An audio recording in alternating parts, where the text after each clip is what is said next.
ലുണ്ട്, നാസിക്കിലുണ്ട്, പ്രധാനപ്പെട്ട എല്ലാ സ്ഥലങ്ങളിലുമുണ്ട്. മണിപ്പൂരിലുണ്ട്, അതുപോലെ മേഘാലയയില്, മിസോറാമില്, നാഗാലാൻഡില്, ഒറീസയില്, അങ്ങനെ രാജ്യത്തെ എല്ലാ പ്രധാനപ്പെട്ട സ്ഥലങ്ങളിലും മോക്ക് ഡ്രിൽ നടക്കാൻ പോവാണ്. അപ്പൊ ഇന്ത്യ ഗവൺമെന്റ് വളരെ കൃത്യമായിട്ടുള്ള ഒരു പ്ലാനിങ്ങോട് കൂടി കാര്യങ്ങൾ മുന്നോട്ട് നിൽക്കുകയാണ്.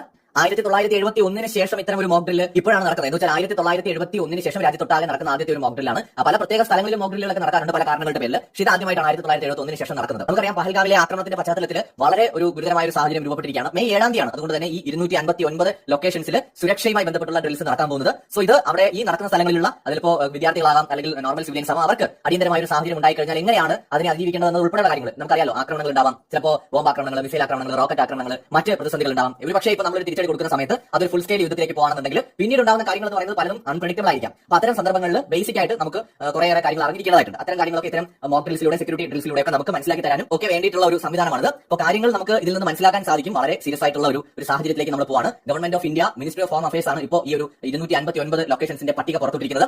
അപ്പോൾ പ്രധാനപ്പെട്ട നഗരങ്ങളും അല്ലെങ്കിൽ പ്രധാനപ്പെട്ട ലൊക്കേഷൻസോ സുരക്ഷാ ഭീഷണിയുള്ള ലൊക്കേഷൻസോ ആണ് ഇതിൽ ഉൾപ്പെടുന്നത്. സോ നമ്മൾ ഓരോ ഇന്ത്യക്കാരും നമ്മുടെ രാജ്യത്തിനൊപ്പം നിൽക്കേണ്ട ഒരു സമയമാണിത്. കാരണം മറ്റൊന്നുമല്ല, നമ്മൾ ആരും യുദ്ധം ആഗ്രഹിക്കുന്നവരല്ല. പക്ഷേ നമ്മൾ ഒരു തവണ ഒന്ന് താഴ്ന്നു കൊടുത്തു കഴിഞ്ഞാൽ നമ്മുടെ ശത്രുക്കൾ അതൊരു അവസരമായി കണ്ട് വീണ്ടും വീണ്ടും നമ്മളെ ചവിട്ടി താഴ്ത്തും. നമുക്കറിയാം, നമ്മളൊന്ന് ഉറക്കെ തുമ്മിയാൽ തെറിച്ചു പോകുന്ന മാലിദ്വീപ് ഉൾപ്പെടെയുള്ള രാജ്യങ്ങൾ കാണിക്കുന്ന അഹങ്കാരം നമ്മൾ കാണുന്നുണ്ട്. നേപ്പാൾ ആയിക്കോട്ടെ, മാലിദ്വീപ് ആയിക്കോട്ടെ, ഇന്ത്യയുടെ മുമ്പിൽ എഴുന്നേറ്റ് നിൽക്കാൻ കെൽപ്പില്ലാത്ത രാജ്യങ്ങളാണ്. പക്ഷേ നമ്മൾ പ്രതികരിക്കുന്നത് കുറവാണ്, അല്ലെങ്കിൽ നമ്മൾ അങ്ങനെ പെട്ടെന്നൊന്നും പ്രതികരിക്കില്ല എന്ന് മനസ്സിലാക്കിയാണ് ഇവരൊക്കെ നമ്മുടെ തോളിൽ കയറിയിരുന്ന് നമ്മുടെ ചെവി കടിക്കുന്നത്. അപ്പോൾ പാകിസ്ഥാൻ ഈ കാണിച്ച ധിക്കാരത്തിന് ഉചിതമായ ഒരു മറുപടി അവർക്ക് കൊടുത്തില്ല എന്നുണ്ടെങ്കിൽ പാകിസ്ഥാൻ മാത്രമല്ല, മറ്റ് നമ്മുടെ അയൽ രാജ്യങ്ങളും ലോകരാജ്യങ്ങളും ഒക്കെ അത് ഇന്ത്യയുടെ ദൗർബല്യമായി കാണും. അപ്പോൾ നമ്മുടെ രാജ്യം, നമ്മുടെ സൈന്യം എന്ത് തീരുമാനിച്ചാലും നമ്മൾ ഓരോരുത്തരും അവർക്ക് പൂർണ്ണ പിന്തുണയുമായിട്ട് നിൽക്കേണ്ടത് ഒരു പൗരൻ എന്ന നിലയിൽ നമ്മുടെയൊക്കെ പ്രഥമ ഉത്തരവാദിത്വമാണ്. മറ്റൊരു വീഡിയോയുമായി വീണ്ടും വരാം.